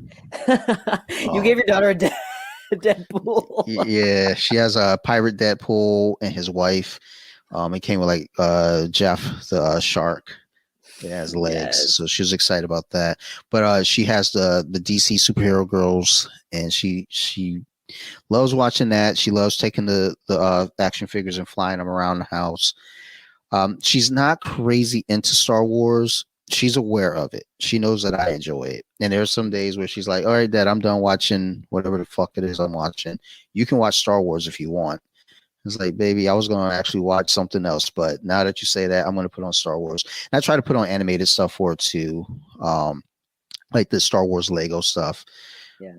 I try to get her into that. I just don't want her to grow up as one of those kids who says they hate Star Wars. I would rather her just be like, okay, I'm aware of it. It's not my cup of tea. But, you know, people are like, I hate Star Wars. Like, well, why do you hate it? Like, well, it's just this phenomenon everybody's into. It's like, okay, you don't have to hate it because everybody else likes it. Don't be a bitch. Fucking relax. Yeah. You don't want to force it down her throat or anything like that. No, I mean, she's aware of it, but she's, you know, and when she's ready, she'll plunge into it. She just turned 5, and I'm excited because I think when she turns 7, I've got some classic horror movies. Like no. Hear me out. All right. the classics, like the old classics from like the 30s, because they're not really scary. They're campy and silly, and they're appropriate. You know, it's not filled with foul language. It's not filled with sex. I just watched 13 Ghosts, the original one from I believe 1937 or 39, and I love the remake that they did in the 2000s. One of my favorite horror movies, but the original one I've watched it. I think I want to say 4 times over the last week. It's fun, and I was thinking, I was like, I think I can show my daughter some of these older horror movies because it's not as jarring as showing her, you know, Nightmare on Elm Street like I was watching as a kid. Oh Like, yeah. So, so when she turns 7, I think that's going to be that turning point of interest with things and being able to kind of sit and watch and embrace it. My one buddy, you know, his kids are older. He has a daughter that's the same age as my daughter. And they all sit down and watch a lot of stuff, and they're into it. I don't want to have her watching the stuff, and yes, she'll absorb some of it, but I don't want to, you know, hey, let's watch it again, let's watch it again, let's watch it again, to the point again where she'll get sick of it. I want it to be one of those things where we can sit down and watch it. She knows about it, and she's ready to embrace it and understand. So she's aware of, you know, Spider-Man. She loves Into the Spider-Verse. Oh God, that movie makes me cry every single time. I actually there's a couple figures that I have from the movie. Actually, I have 4 figures from the movie. Nice. I wish they would have made more of them, but whenever Hasbro does these sets, they're so dumb. Which 4 do you have? I have Gwen, Miles, Peter from the alternate reality, and Prowler. Okay, those are a solid 4. That's awesome. Yeah. So those are the only 4 from the cartoon that came in that set. The other 2 figures for the set was Elektra, one of the hand ninjas, and Frogman, which, yeah, I'm sure people were fucking clamoring for a Frogman figure. Yeah, no. I was so pissed when I saw that. I was like, fucking Frogman. And then the builder figure was Stiltman, which is a classic Daredevil villain.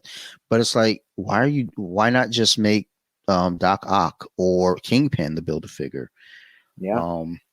But she, you know, she's aware of that. She, you know, again, she sees my figures. She knows when she comes out here, don't touch nothing. She knows the deal. Even though I see that look in her eyes sometimes when she's mad. She's like, I will fucking flip this cabinet over. And I'm like, and I'm looking at her with fear in my eyes, like, baby, don't. Like, I will give you, like, you can have all the Chewy Chippehoys if you that you want. Please don't flip that cabinet. So yeah, she'll get into it eventually, I hope. But if not, I'm not gonna lose sleep on it. But I think she's a very sweet kid, so I think I want her to enjoy it because she enjoys it, but I feel like at some point she's going to enjoy it because I enjoy it, and that's fine too. But I really want her to be into it, and if not, no big deal.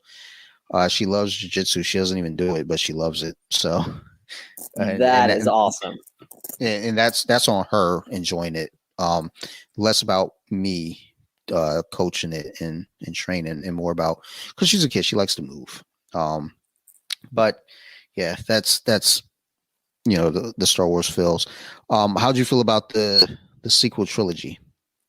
Oh, that is such a touchy subject. So what I'm going to say about it is this. Star Wars is Star Wars. I love the universe.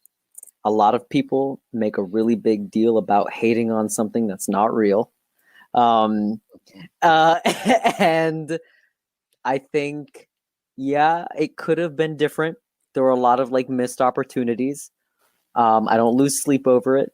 And I will rewatch it because I love Star Wars, and Star Wars is Star Wars. And what comes out for Star Wars is, you know, like, I embrace it, whatever. They may not be my favorite movies, but they encompass my favorite universe, and I'm ready to get lost in it whenever. But that's what I'll say about it. I don't think it had any kind of impact on me like the other ones.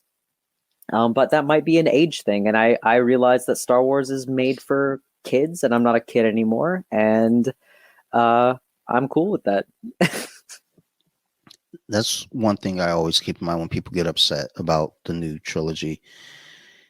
It's like you have to realize this isn't made for you. Yeah. This is made for, just like when the prequels came out. We were all excited because we're still kind of in that weird pocket age, like in our early 20s, late teens. Mm. And, it took me a few years to understand, wait a minute, this was made for, a different generation. So I remember buying the Lego sets, and I was teaching at the time, and I remember giving the Lego sets to a couple kids. It was like, I know you'll enjoy these. There were 4, so they probably destroyed them. Probably ate some of them too. 4-year-olds are wild. But it's, this new trilogy, it's not for us, and that's fine. I wasn't crazy about it. I didn't hate it for sure. Phantom, Force Awakens. I'm sorry. Yeah. I enjoyed that. It might be my favorite out of the 3, maybe. Yes. The Last Jedi visually was beautiful. Like, I can't take my eyes off of it.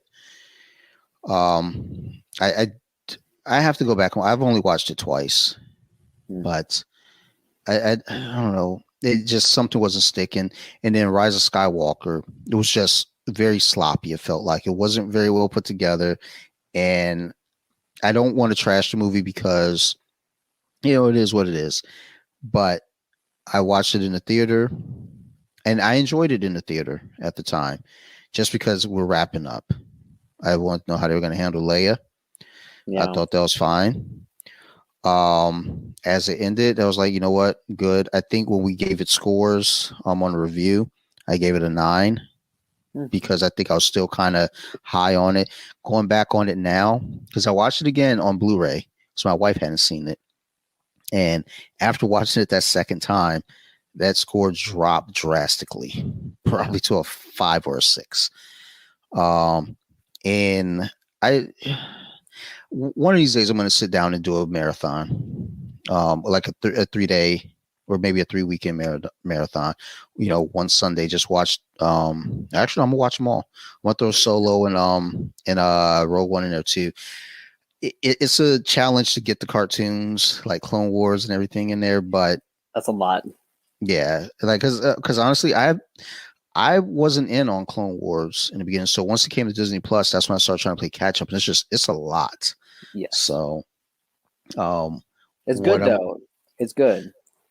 So there's a list out there of episodes from Clone Wars that are definite episodes to watch that connects things, and then the other ones that are fillers you don't have to worry about. So I need to find that list. I'm going to try to do that, but I am going to sit down and try to get through these movies again, and get through that final trilogy. And maybe watching it that way might give me different feels. Hopefully. Maybe. I mean, they were like, all. It was a little disjointed because obviously there was a little bit of trouble with, the director for Rise of Skywalker.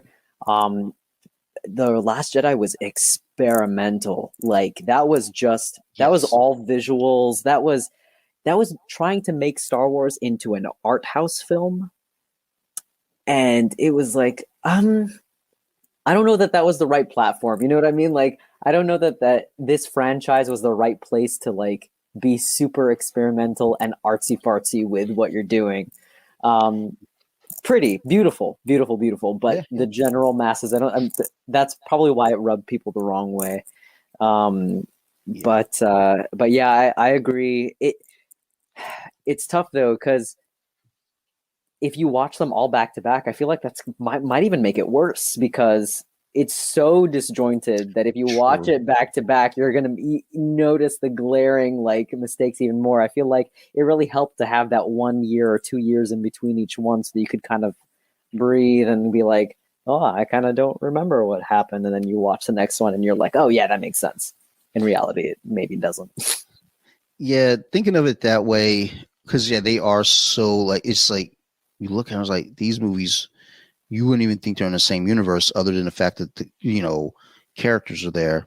But Yeah. otherwise, you watch those last three trilogy films, and it's like, again, Force Awakens opens up and it's like, okay, I feel like I'm in Star Wars.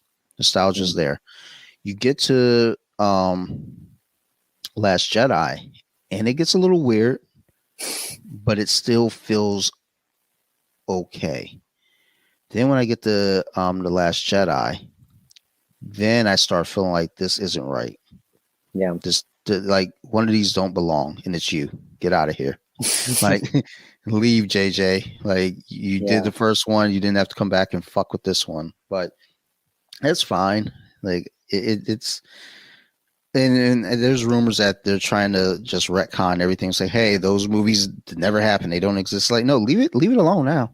Like it's actually worse if you do that. So like keep life as is. Yeah. I mean, it's. I hope they don't retcon it because, it's out there. It's done what it's done. Also, I don't know. I don't know. If you look at all of the movies, the 9 movies, the original 3 happened over what, like a 5-6 year period. The original trilogy. 77, 81, 83. I'm not talking in real timeline. I'm talking in Star Wars timeline. Like in the universe, it was like 5-6 years that everything happened. And then in the prequels, it was like 15 years that everything was happening.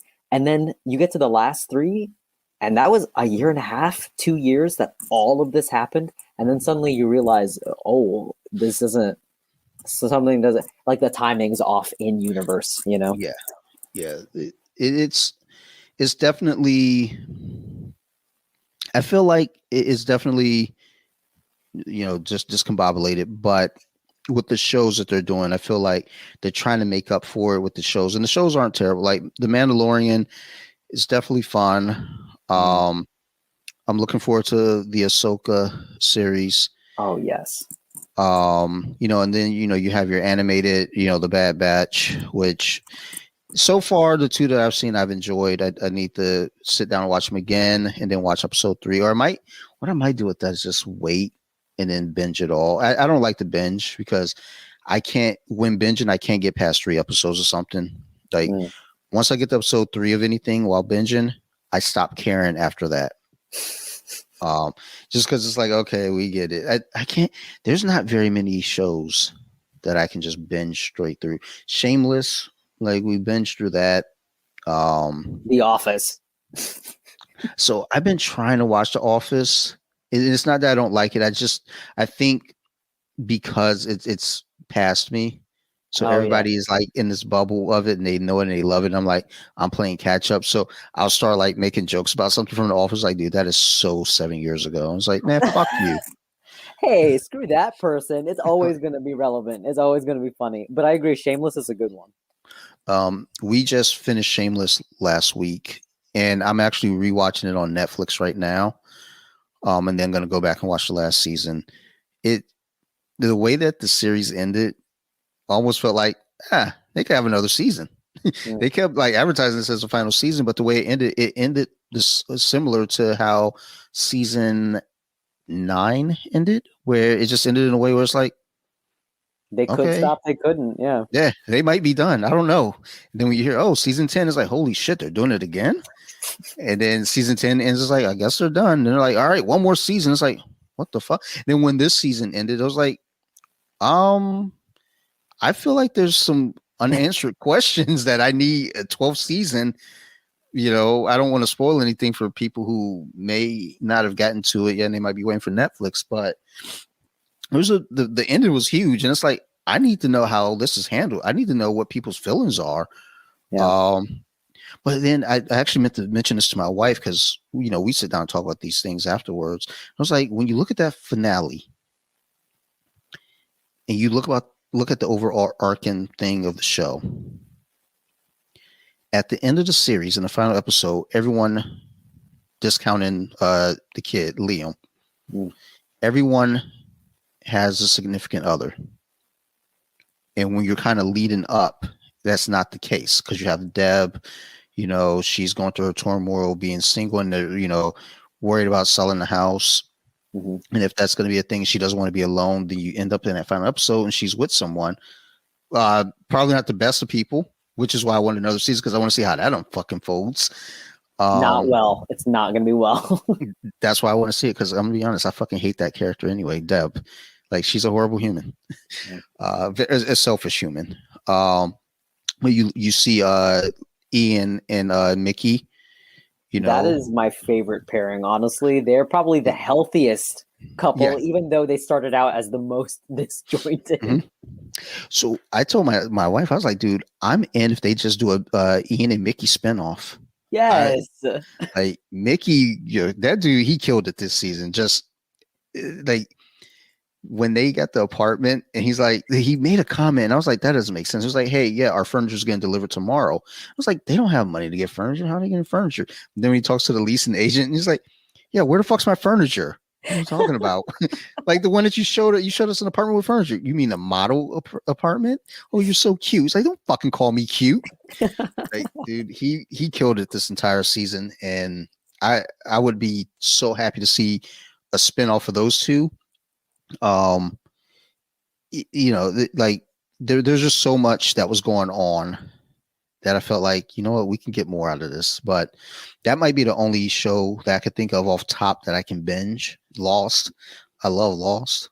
But there's not too much I can binge, just because after 3 episodes, I just stopped caring. I'm just like, I'll be all right. I don't need to see any more of this. And I think the problem gets to, if I get to a 4th or 5th episode, I'm not paying attention, I'm gonna have to go back and rewatch them anyway. So yeah.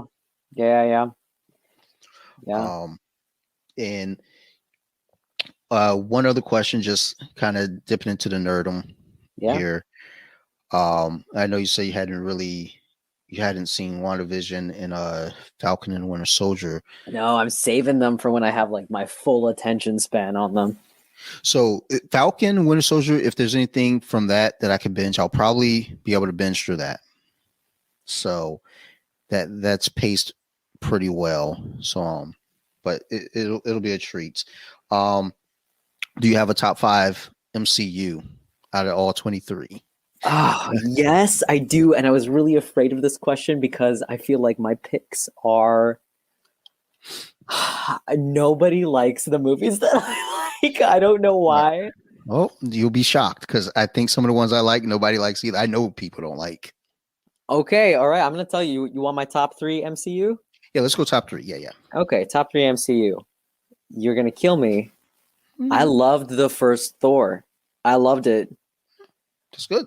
I loved it. I don't know why. I can't explain it. I know a lot of people like Iron Man or the for the first Avenger, right?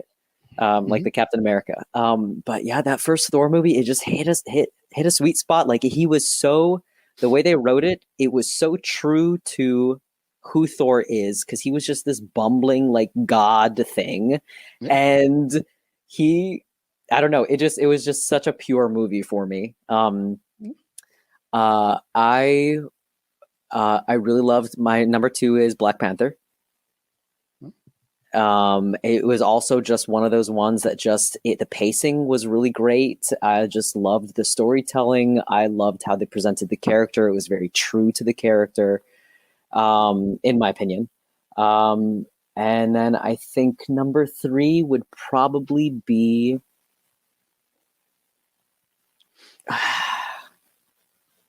you know what? I'm gonna go old school. The original Iron Man. I'm gonna go Iron Man. Okay. That's a fair top 3. I know a lot of people have mixed feelings about the Thor movies, period. Yes. Any one of the 3, people have very, very divisive feelings, and that's fine. I enjoyed it. I enjoyed the second Thor, Dark World, a lot. A lot of people did not like that one.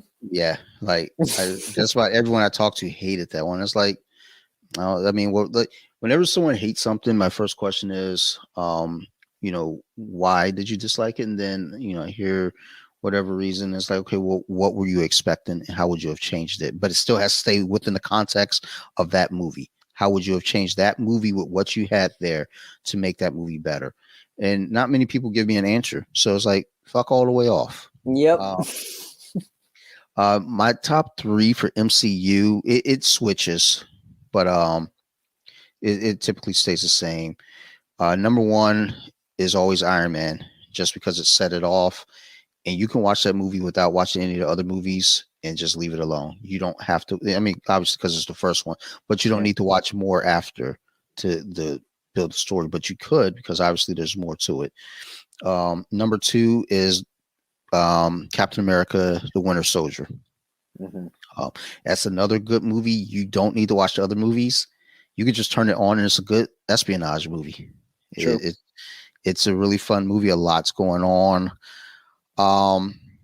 Now number 3 gets tricky because it rotates for me from time to time. It rotates between Black Panther, Infinity War, and now Far From Home. Like when we watched that in the theater, I gave it a very low score because I had a backache and I just wanted to get out of there. So when we did the review, I gave it a 6. Or no, I gave it a 5. I was like, it was just not well done. The pacing was horrible. Then I watched it here at home. I was like, holy shit, that's an 8. I love that movie. Like, that movie's so fun. It made Mysterio scary. Like, yes. Like, and for years I've been wanting them to do Mysterio as a villain. I've been wanting them to do Kraven the Hunter. So when they did Mysterio, I was like, let's see what they do, and they fucking knocked it out the park with that character. It's so well. Just it was believable. So my number 3, it usually rotates between Infinity War, Black Panther, and Far From Home. It depends on my mood that day. I know a lot of people love Civil War. I don't.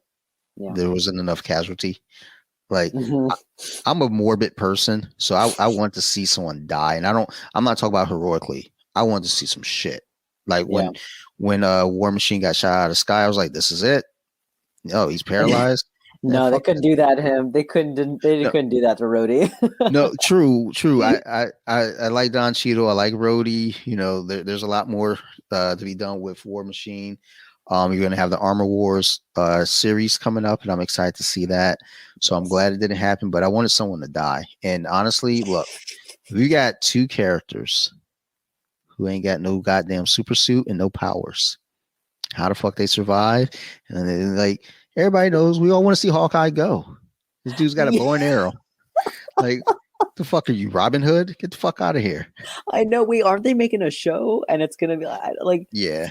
I don't know how I feel about that, honestly. Like, I forget that Hawkeye exists. I mean, Hawkeye said it best about himself in Age of Ultron when he's talking to Wanda, and he says, "Look, none of this makes sense. I'm a dude on a floating city with a bow and arrow. It doesn't make sense." And like, you're fucking right, it doesn't.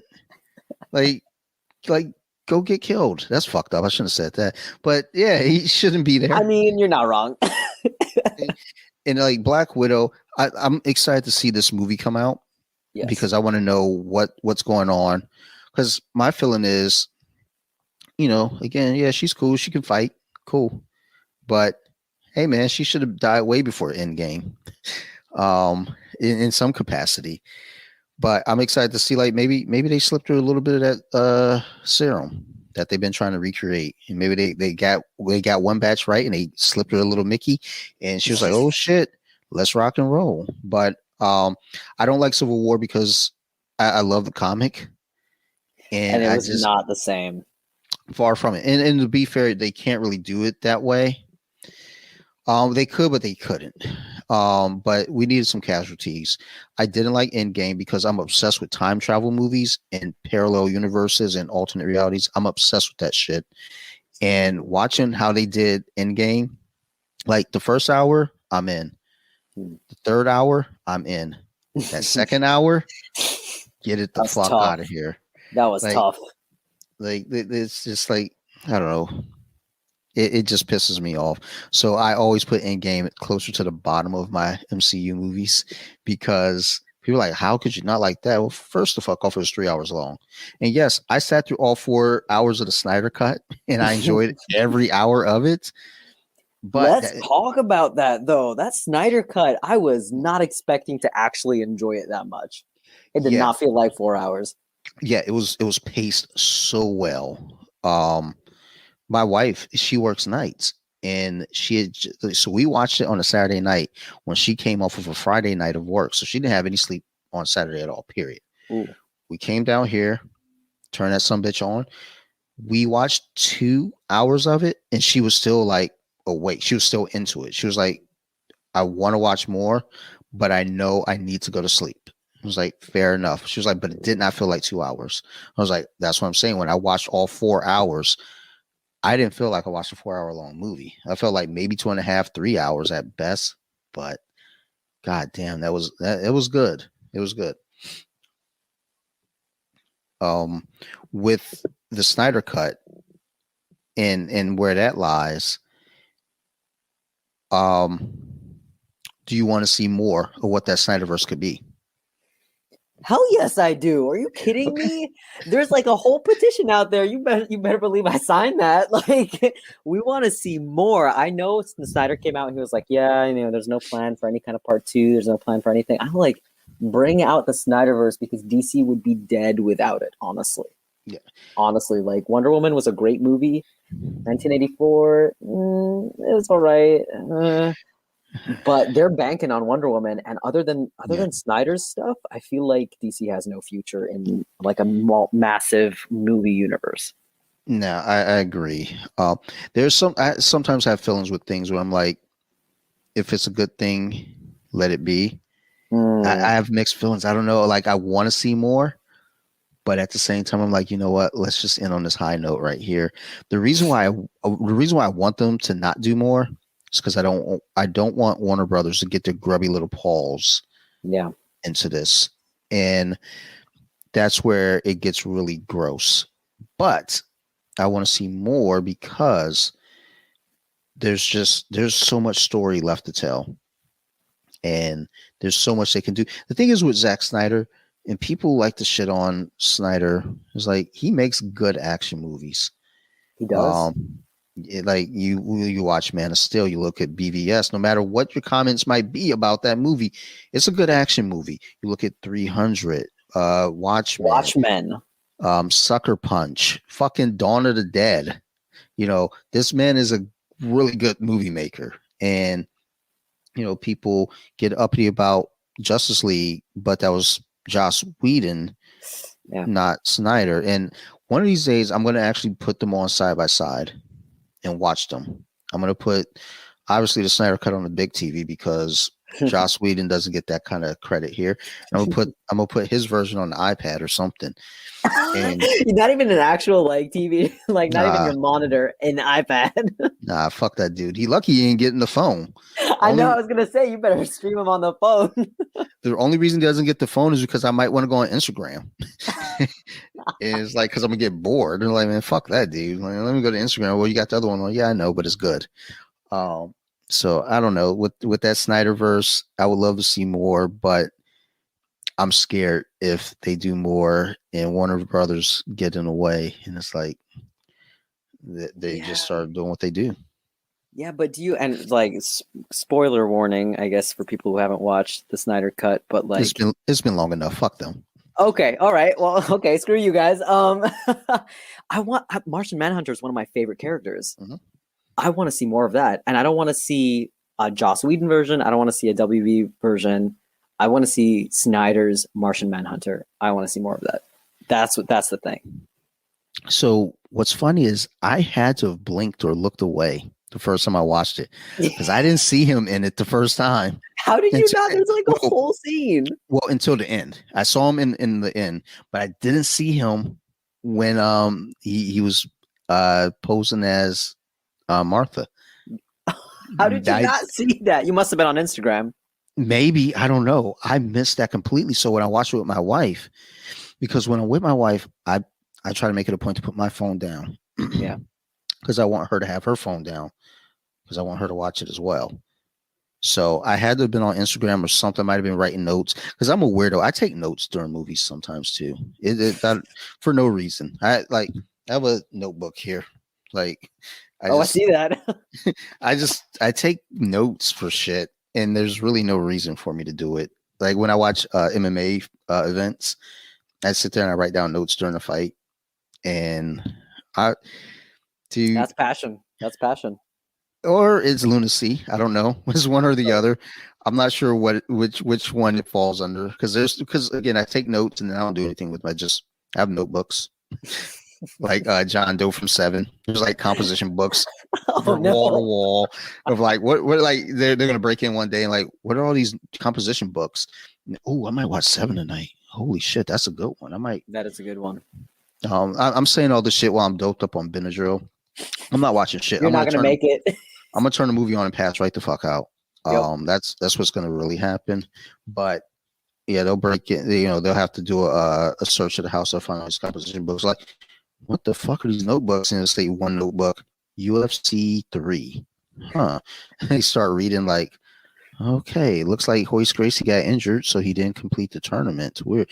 Okay, then they get the UFC 4. All right, Hoist Gracie's back. All right, and they start reading through. It's like, this guy's a weirdo. We should have just watched these fights. We definitely just read UFC 3 through fucking 130, and we could have just fucking watched them.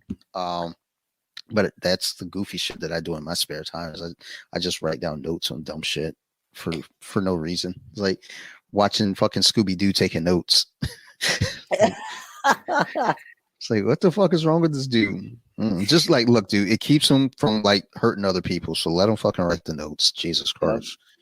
All right. So, Oscar, this has been fucking great. This has been so much fun, dude. Thank you for doing this. Absolutely. I will talk to you all day, every day if I could. It's all the nerd stuff. You're super easy to talk to. This was wonderful. Thank you for having me.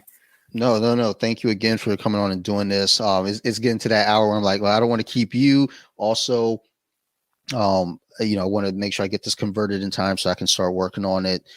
But it's been a blast. Thank you so much for sharing, aspects of your journey and everything. And then, having that Star Wars talk with me because, sometimes it's just got to be done. I don't think there's enough Star Wars talk on this podcast, to be honest. I think I have 2 other episodes where we talk Star Wars, and that's definitely not enough. We need more of it. Happy to be part of it. So I definitely want to have you back on, and with you being local, and COVID starting to become less and less of a factor. We definitely got to get together out and about. I don't know when we're going to do any Nerd Rage events anytime soon, but I'd love to have you, join us. Are you on social media like Instagram or anything? I do have an Instagram. That's about it. I don't really do Facebook or anything. I'm mostly Instagram. Mm-hmm. I'm gonna once we wrap up here, I'm gonna send you a couple follows for Instagram. Part of the Cool Table Network with Nerd Rage Radio, The Force Awakens, stuff like that. Perfect.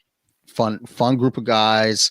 Some of my closest friends, and without them, this show wouldn't exist probably. So I definitely want to get you in on that. And again, thank you so much for doing this.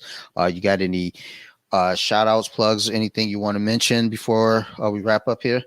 No shout outs, no plugs from me. Just happy to be here, happy to talk nerd stuff. And can't wait to see I can't wait to hear your other episodes. Like I've only listened to a couple, but they were amazing. And I just can't wait to hear the rest. Well, thank you for that. That does mean a lot to me. Be careful. Some of them get a little wild. Some of them are just like, as soon as you turn, I was like, holy shit, why am I listening to this? I don't know, boy. I've experienced that one, and I'm like, yeah, that's awesome. But it's like a train wreck, though. It's like you can't stop looking. It's like, well, fuck, I got to hear what else comes. Like, what's more? I need more. So thank you for those kind words. And everyone that's listening, as always, thank you so much. I can't say it enough. Without you all listening, I would still make the show. Like we're working on another show right now called Adios Pantalontes, and I think I have 4 listens. So even if I only have four downloads for this podcast, I still do it because I like to talk. But everyone out there listening, again, thank you. Do me a favor.